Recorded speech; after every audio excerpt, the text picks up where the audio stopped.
Kasus bullying atau perundungan yang masih terjadi di lingkungan sekolah kembali menyoroti pentingnya penguatan pendidikan karakter dan budi pekerti secara menyeluruh. Menanamkan nilai-nilai moral dan etika sejak dini merupakan langkah fundamental yang efektif untuk memutus rantai kekerasan antar siswa.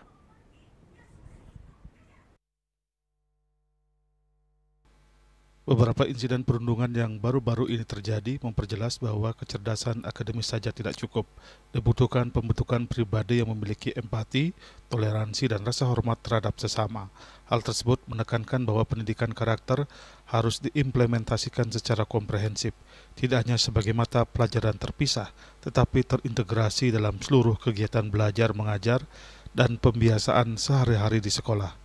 Nilai-nilai seperti kejujuran, tanggung jawab, kepedulian sosial, dan kemanusiaan harus menjadi napas dalam setiap interaksi antara guru dan siswa maupun antar siswa.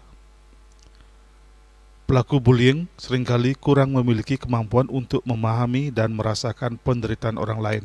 Disinilah peran budi pekerti sangat krusial, mengajarkan siswa untuk bersikap santun, menghargai perbedaan, dan menyelesaikan konflik tanpa kekerasan. Cara bullying adalah merupakan bagian tidak terpisahkan dari sebuah kekerasan gitu yang menyangkut harkat dan martabat kemanusiaan gitu. Oleh karena itu kita berharap bullying agar tidak terjadi, maka di sekolah-sekolah ya tentu pertama perkuatan pendidikan karakter gitu ya, pendidikan budi pekerti yang memang pernah ada. Ketika siswa dibekali dengan karakter yang kuat, mereka tidak hanya akan menahan diri untuk tidak menjadi pelaku, tetapi juga berani menjadi pihak yang berani membela korban atau melaporkan tindakan perundungan kepada pihak berwenang.